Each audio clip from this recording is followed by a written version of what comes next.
Class 12 semester 3 তোমাদের প্রত্যেকটা chapter আলোচনার পাশাপাশি এমসিকিউ আলোচনা হয়েছে। এখন এমসিকিউ মডেল সেটে তোমরা বুঝতেই পারছো, প্রথমে প্রাকৃতিক ভূগোলের প্রশ্ন থাকবে।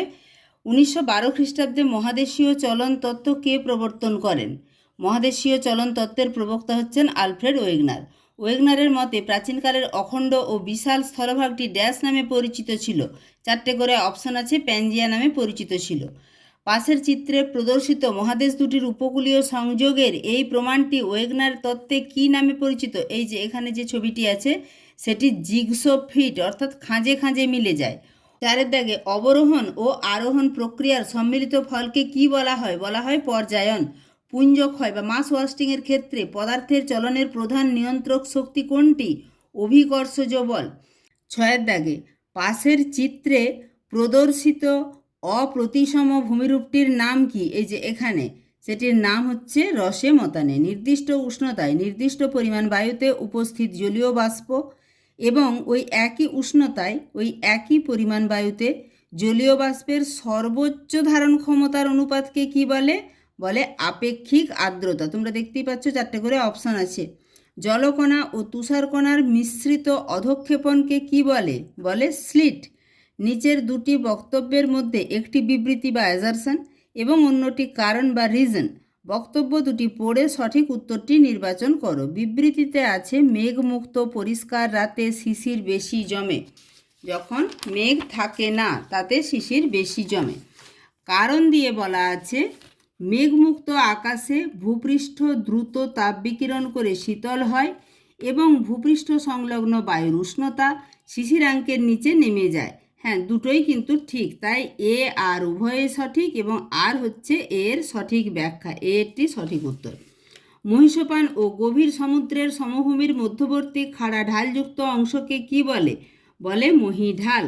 গভীর সমুদ্রের সমভূমিতে চ্যাপ্টা শীর্ষযুক্ত নিমজ্জিত পর্বতকে কি বলা হয়? গায়ট। এগুলো কিন্তু সবই আলোচনা প্রসঙ্গে আলোচনা হয়েছে। পাশের চিত্রে প্রদর্শিত এক্স চিহ্নিত বিস্তীর্ণ ও সমতল ভূমিরূপটির নাম কি? এটি হচ্ছে গভীর সমুদ্রের সমভূমি, তাই বি সঠিক উত্তর। 1875 খ্রিস্টাব্দে জীবমণ্ডল বা বায়োস্ফিয়ার শব্দটি প্রথম ব্যবহার করেন এজিট্যান্সলের না এডওয়ার্ড সুয়েস না চার্লস ডারউইন না আর্নেস্ট হেকেল? Edward Suess. অশ্বমণ্ডল, বায়ুমণ্ডল এবং বায়ুমণ্ডলের সংযোগস্থলে গড়ে ওঠা জীবের বসবাসযোগ্য স্তরকে কি বলে? বলে জীবমণ্ডল। এরপরে আছে বাম স্তম্ভ ডান স্তম্ভ মেলানো।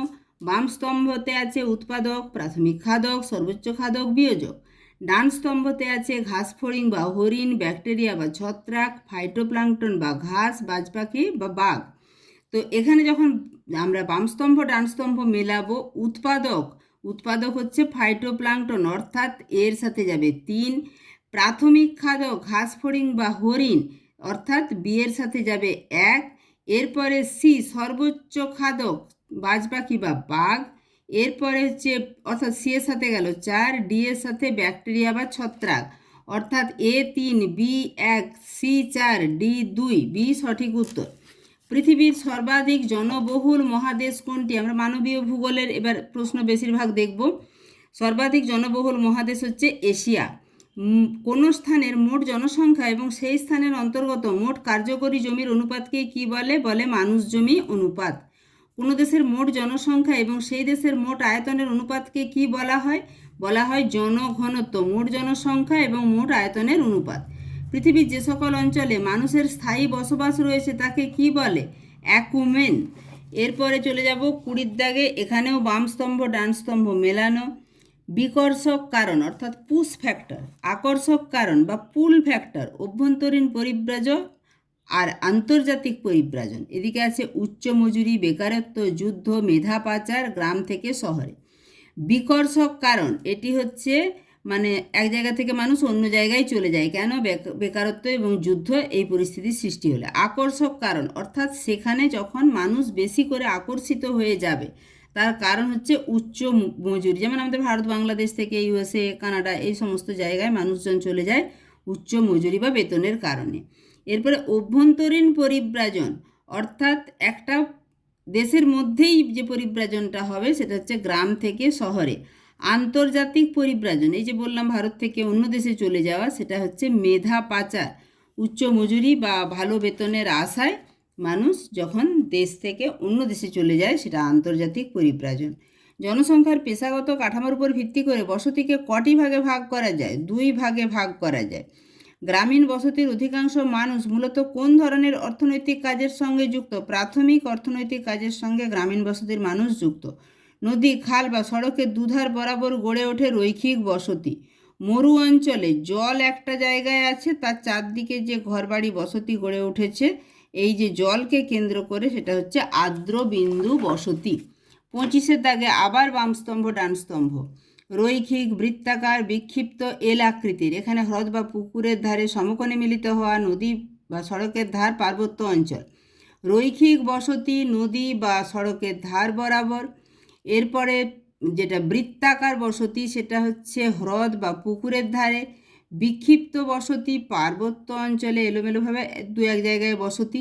এল আকৃতি যখন রাস্তার সমকোণে যুক্ত হবে। যেভাবে মিলালাম তাতে এর সাথে 3, বি এর সাথে 1, সি এর সাথে 4, ডি এর সাথে 2, অর্থাৎ এরটা সঠিক উত্তর। 26-এর দাগে 2011 খ্রিস্টাব্দের জনগণনা অনুযায়ী ভারতের গড় জনঘনত্ব প্রতি, এটা 2011 সালের জনঘনত্ব অনুসারে 382 জন প্রতি বর্গ কিমিতে বসবাস। 27-এ নিচের বিবৃতিগুলির সত্য মিথ্যা যাচাই করে সঠিক বিকল্পটি নির্বাচন করো।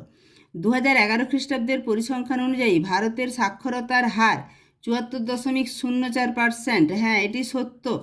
2011 খ্রিস্টাব্দে ভারতের নাগাল্যান্ডের রাজ্যে জনসংখ্যা বৃদ্ধির হার ঋণাত্মক ছিল। হ্যাঁ, এটিও সত্য। ভারতের মোট জনসংখ্যার অর্ধেকের বেশি মানুষ শহরে বসবাস করে। না, এটি ফলস বা মিথ্যা। লিঙ্গানুপাত বলতে ভারতে প্রতি 1000 জন পুরুষে নারীর সংখ্যাকে বোঝায়। এটিও সত্য। অর্থাৎ ট্রু, ট্রু, ফলস, ট্রু। এখানে তোমাদের অপশনগুলি আছে, তাতে সঠিক উত্তর যেটি এটি, ট্রু, ট্রু, ফলস, ট্রু। নিচের বিবৃতিগুলির সত্য মিথ্যা যাচাই করে সঠিক বিকল্পটি নির্বাচন করো। আবার 4টি বাক্যের মধ্যে দেখব।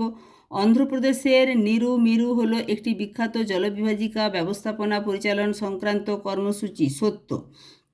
বৃষ্টির জল সংরক্ষণের ফলে ভৌম জলের স্তর ক্রমশ হ্রাস পায়। একদম মিথ্যা কথা।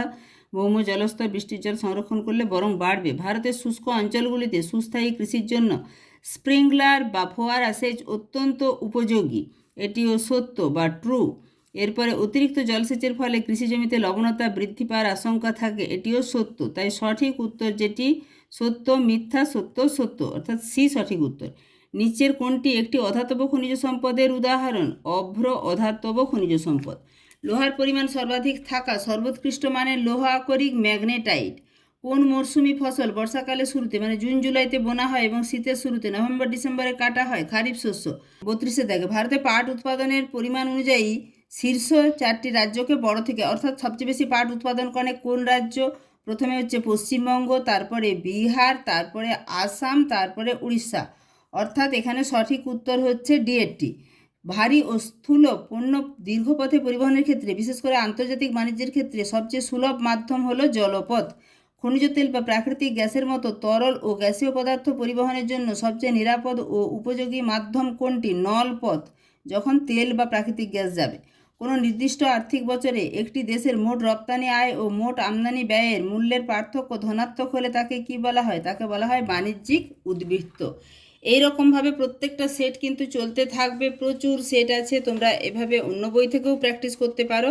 আর আমার সাথে যদি প্র্যাকটিস করতে থাকো, এভাবে প্র্যাকটিস চলবে এবং সঙ্গে পাওয়ার পয়েন্টেও কিন্তু প্র্যাকটিস চলবে। ফলে তোমাদের 3rd সেমিস্টারের রেজাল্ট নিয়ে আর কোনো রকম কিছু চিন্তা করতে হবে না।